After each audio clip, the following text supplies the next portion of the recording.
नमस्कार, आप देख रहे हैं गरिमा टाइम्स और मैं हूं आपके साथ आर्या चतुर्वेदी। उत्तर प्रदेश के अमरोहा जिले की शबनम और उसका प्रेमी सलीम एक साथ फांसी पर लटकाए जाएंगे। वहीं भारत को आजादी मिलने के बाद देश में पहली बार किसी महिला अपराधी को फांसी की सजा दी जाएगी। इसके लिए मथुरा की जेल में तैयारियां भी शुरू कर दी गई हैं। आपको बता दें कि मथुरा स्थित उत्तर प्रदेश के इकलौते फांसी घर में अमरोहा की रहने वाली शबनम को फांसी पर लटकाया जाएगा। इसके लिए मथुरा जेल में तैयारियां भी शुरू कर दी गई हैं।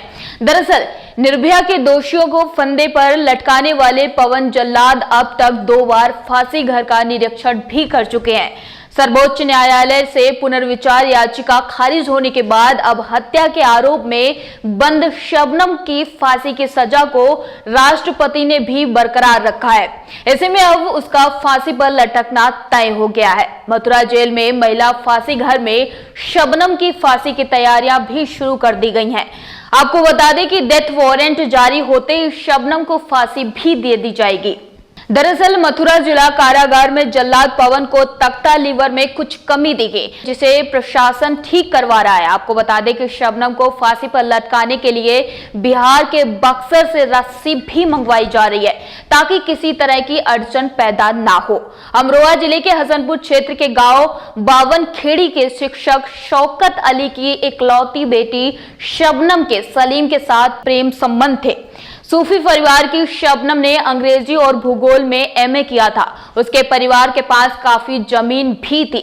वहीं सलीम 5वीं फेल था और पेशे से एक मजदूर था, इसलिए दोनों के संबंधों को लेकर परिजन विरोध कर रहे थे।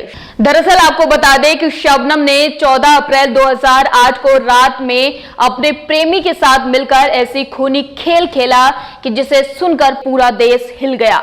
शबनम ने पहले अपने माता पिता और 10 महीने के भतीजे समेत परिवार के 7 लोगों को पहले बेहोश करने की दवा खिलाई, बाद में कुल्हाड़ी से काटकर मार डाला। शबनम ने हत्या करने के बाद तेजी से रोना चीखना भी शुरू कर दिया था, जिसे सुनकर आसपास के लोग पहुंचे तो हाल देखकर दंग रह गए। दरअसल खून से लथपथ 7 लाशें पड़ी थी। घर में अकेली 25 साल की लड़की शबनम जीवित बची थी। आधी रात को हुए इस सनसनीखेज हत्याकांड में पुलिस प्रशासन में हड़कंप मच गया। शबनम ने पुलिस को बताया कि उसके घर में लुटेरे घुसे और पूरे परिवार की हत्या कर दी। इसी के साथ उसने बताया कि वह बाथरूम में थी, इसलिए वो बच गई। पुलिस ने लुटेरे के एंगल से भी जांच की, लेकिन कोई सबूत हाथ नहीं लगा। इसके बाद पुलिस ने घटनास्थल पर ध्यान दिया तो कई सवाल सामने आए। मरने वालों ने खुद को बचाने की कोशिश नहीं की।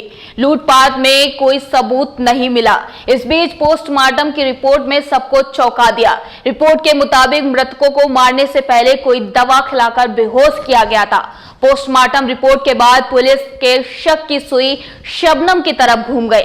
शबनम की कॉल डिटेल निकाली गई, जिससे पता चला कि हत्या की रात शबनम की एक ही नंबर पर कई बार बात हुई थी। बाद में पुलिस को शबनम के गर्भवती होने की भी बात पता चली थी। दरअसल शबनम शादीशुदा नहीं थी, इसलिए इस हत्या में पुलिस को यह जानकारी बेहद अहम लगी। इसके बाद पुलिस ने शबनम से कड़ी पूछताछ की। आखिरकार शबनम टूट गई और उसने अपने गुनाह भी कबूल कर लिया। इसके बाद पुलिस ने सलीम को भी दबोच लिया और बाद में उसने भी अपना जुर्म कबूल कर लिया। सलीम की निशानदेही पर कत्ल में इस्तेमाल की गई कुल्हाड़ी भी पुलिस ने बरामद कर ली। मोहब्बत करना गुनाह नहीं, पर मोहब्बत के लिए जो गुनाह शबनम सलीम ने किया वो दिल दहला देने वाला था।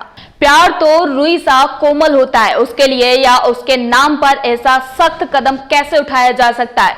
यही प्रश्न इस तरह की घटनाओं के बाद परेशान करता है। फांसी की तैयारियों के बीच ये सवाल भी हमेशा गूंजता रहेगा कि ओस की बूंद सी नाजुक शबनम कैसे पत्थर दिल होकर अपने ही परिवार को खत्म कर बैठे।